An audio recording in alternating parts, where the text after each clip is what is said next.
24 décembre 2020. Toute la famille est réunie sous le sapin et on regarde les enfants déballer leurs cadeaux.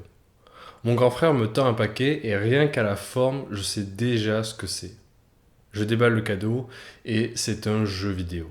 Mais pas n'importe quel jeu vidéo. Il se trouve qu'à cette époque, j'étais fan de la saga Assassin's Creed. J'adorais l'idée de voyager à différentes époques, à différents endroits dans le monde, et puis je trouvais ça hyper stylé de grimper et de courir sur des bâtiments.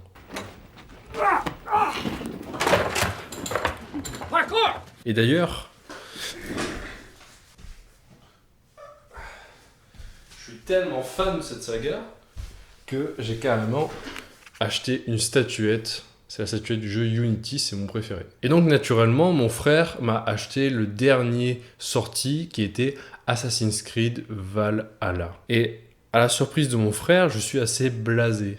Je suis assez blasé parce que ce jeu, il me faisait pas du tout envie. Ça faisait déjà quelques temps que j'avais remarqué que la saga ne ressemblait plus à ce qu'elle était avant, et je ne trouvais plus ce qui me plaisait auparavant. Les assassins, le parcours, tout ça, ça avait disparu. Et donc je suis assez blasé, et surtout qu'à cette époque-là, j'ai déjà acheté un jeu qui est Red Dead Redemption 2. Presque un an plus tard, en décembre 2021, je suis sur mon canapé dans mon appartement à Lyon, et je joue à Assassin's Creed Valhalla. Il est plus de minuit, ma copine dort dans la chambre d'à côté, mais ça fait déjà bien longtemps qu'elle ne m'attend plus. Et quant au jeu en lui-même, il est aussi mauvais que je le pensais. Les temps de chargement sont longs, les graphismes datent, c'est pas fluide et c'est surtout très répétitif. Et pourtant, je suis encore là à jouer à ce jeu. Jusqu'à ce que je comprenne quelque chose. Ce soir-là, j'ai pris conscience de quelque chose qui a changé ma vie. J'ai été addict aux jeux vidéo de 2011 à 2021, mais ce n'est qu'avec Assassin's Creed Valhalla que j'ai vraiment pris conscience que j'étais addict. Jusqu'à présent, je pensais que j'aimais juste jouer aux jeux vidéo comme tout le monde, mais reste que j'ai passé 110 heures sur ce jeu. J'ai passé 110 heures sur un jeu qui ne me plaisait même pas. Et avec le recul, c'était complètement absurde. Je veux dire, sur 110 heures, j'ai peut-être eu 3 heures de plaisir disséminé ici et là. Et le pire, c'est que pendant que je jouais à ce jeu, j'ai perdu 4 jours entiers de mon existence, j'ai délaissé mes études, j'ai laissé mon couple s'effondrer, et surtout, à chaque fois que je jouais le soir, je n'arrivais même pas à m'endormir. Donc le lendemain matin, j'étais complètement crevé, et je ne faisais rien de ma journée. Et pourtant, je considère encore aujourd'hui que ce jeu m'a sauvé la vie. Pendant longtemps, j'ai joué aux jeux vidéo pour vivre des aventures que je ne pouvais pas vivre dans la vraie vie. Du moins, c'est ce que je pensais. En réalité, j'ai surtout joué aux jeux vidéo pour fuir la vraie vie. Je n'ai jamais eu beaucoup d'amis, mais rapidement, les jeux vidéo, surtout en solo, sont devenus des substituts à ma vie sociale. J'avais comme excuse que j'ai pas besoin d'aller m'amuser dehors puisque j'ai déjà mon jeu vidéo. Sauf que les jeux vidéo n'étaient même pas de bons substituts, et rapidement je me suis rendu compte que plus je jouais pour fuir la réalité, plus cette réalité devenait angoissante pour moi. Moins j'avais de contrôle sur la vie réelle, parce que je manquais de compétences dans la vie réelle. Et ce n'est que lorsque j'ai arrêté de jouer aux jeux vidéo et que j'ai commencé à sortir que j'ai réalisé que j'avais les compétences sociales d'un gamin de 11 ans. Lorsque j'entrais dans un milieu social avec des gens que je ne connaissais pas, rapidement j'avais plein d'anxiété, je regardais le sol, je serrais la main de manière très frêle et je regardais jamais dans les yeux. J'avais les compétences d'un gamin de 11 ans, parce que c'est jusqu'à 11 ans que j'ai développé mes compétences sociales. Une fois que j'ai commencé à jouer aux jeux vidéo, les compétences sociales sont parties à la trappe. Autrement dit, j'étais devenu socialement inadapté. Maintenant, pourquoi Valhalla ? Pourquoi est-ce qu'il a fallu attendre ce jeu complètement claqué pour que je prenne conscience que j'étais addict et qu'il fallait que j'arrête de jouer aux jeux vidéo ? Qu'est-ce que ce jeu a de si spécial pour avoir mené à une telle révélation ? Eh bien, en fait, c'est justement pour ça. C'est parce que ce jeu était claqué au sol. Comme je l'ai dit plus tôt, ce jeu était très répétitif, très buggé, très long. Littéralement, le jeu, il aurait pu faire que 20 heures, ils l'ont étendu jusqu'à 90 heures. Ce jeu était beaucoup trop long, mais surtout, les stratégies pour te rendre addict étaient évidentes. C'était très mal fait. Quand tu prends un jeu comme Red Dead Redemption 2, c'est très difficile de te dire que tu es addict, parce que tout est bien fait. Le jeu est fluide, le jeu est beau et bien rythmé et surtout c'est amusant. C'est une simulation parfaite dans laquelle tu as envie de rester. En revanche, lorsque tu joues à Assassin's Creed Valhalla, il faut aimer être patient et surtout il faut avoir un petit côté BDSM, je pense, parce que je vois pas autrement comment on peut aimer ce jeu. Et je pense que si mon frère ne m'avait pas acheté Assassin's Creed Valhalla, je continuerais encore aujourd'hui de jouer aux jeux vidéo.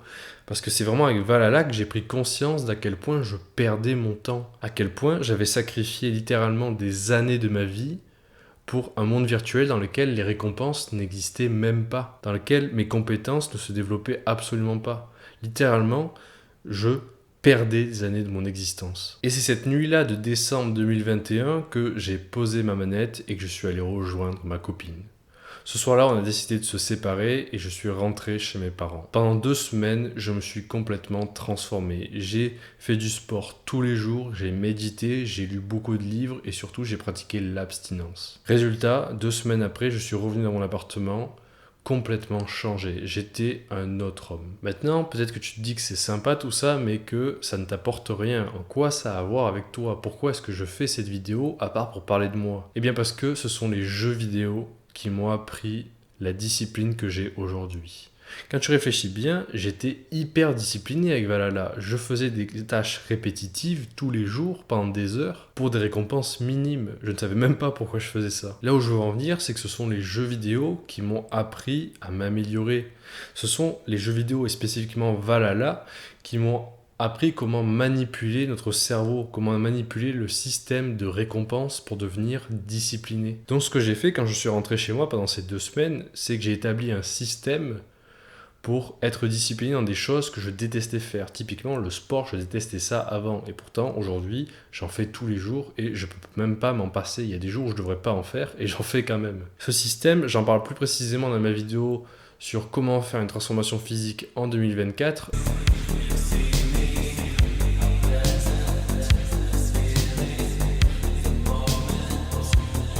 Mais pour résumer la chose, j'ai commencé à adapter le jeu vidéo à la vraie vie. Tout simplement, à chaque fois que je parlais à un inconnu dans la rue, je gagnais 10 points d'expérience. À chaque fois que je battais un nouveau record à la salle, j'augmentais d'un niveau. Et lorsque j'avais un projet assez difficile à réaliser pour la fac, eh bien je le décomposais en mini-quêtes et notamment je priorisais les quêtes principales sur les quêtes secondaires. Et plus généralement, avec mon journal, je vois ma vie comme une aventure, comme un jeu vidéo dont je suis le héros.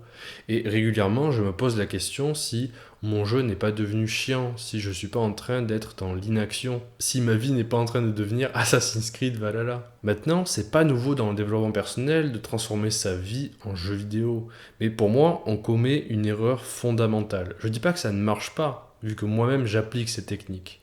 Ce que je dis, c'est que on a inversé la causalité. En réalité, ce n'est pas la vie qui s'inspire du jeu vidéo. C'est le jeu vidéo qui s'est inspiré de la vie et qui en a créé une version exagérée. Là où je veux en venir, c'est que cette vie chiante et sans aucun sens que tu vis actuellement, c'est quelque chose de tout nouveau. Nos ancêtres qui n'avaient pas les jeux vidéo, eh bien ils n'avaient pas une vie chiante, ils s'ennuyaient pas. Parce que c'est une question de contraste et de balance. Bien sûr, ta vie normale, quotidienne, comparée à un jeu vidéo d'action, ah ben, elle a l'air extrêmement fade. Mais si tu enlèves le jeu vidéo, ta vie, elle peut être extrêmement bien, extrêmement aventureuse et plaisante, sans rien changer d'autre qu'enlever les jeux vidéo. Parce que c'est une question de dopamine. Parce que le jeu vidéo, ce qu'il fait pour te rendre accro, c'est qu'il joue sur ta dopamine, sur ton système de récompense. C'est pour ça qu'il y a autant de niveaux et de compétences. C'est parce que c'est ça qui te fait continuer de jouer. Le problème, c'est que quand tu joues aux jeux vidéo, ton niveau de dopamine, il est trop haut. Donc forcément, quand tu arrêtes de jouer, eh ben, la dopamine chute en dessous du niveau normal. Et donc, la vie a l'air chiante. Mais si tu arrêtais de jouer aux jeux vidéo, ta dopamine serait à un niveau normal. Et à nouveau, tu vivrais une vie aventureuse. Parce que ce qu'il faut comprendre, c'est qu'avant les jeux vidéo, les hommes avaient une vie pleine d'aventures. Et même un paysan, il avait une vie moins ennuyeuse que toi. Un paysan, il voyait un coucher de soleil, il était émerveillé, comme toi lorsque tu regardes les graphismes de GTA 6. Look at the graphics! Oh, this looks beautiful. Il n'y a pas si longtemps que cela, les hommes n'étaient pas constamment exposés à des hyperstimuli et donc ils n'avaient pas besoin de substituts, voire de simulations pour rendre la vie plus attrayante. Et si tu penses que je déteste les jeux vidéo, tu te trompes. J'ai encore plein de très bons souvenirs de gamer et régulièrement, je suis pas contre une petite partie de Worms ou de Call of avec mon frère. Seulement, tout ce que je voulais dire avec cette vidéo, c'est que le jour où j'ai arrêté de jouer aux jeux vidéo, c'est là que j'ai réellement commencé à progresser. C'est là que ma vie a réellement commencé à s'améliorer. Et si tu es prêt à arrêter les jeux vidéo pour commencer à level up dans la vraie vie, alors je te conseille de regarder ma vidéo sur comment faire une transformation physique en 2024. Je te mets le lien en description. J'ai aussi une newsletter hebdomadaire dans laquelle je t'envoie des conseils et des cheat codes de dev perso. Et sur ce, je te dis à dimanche prochain. Salut!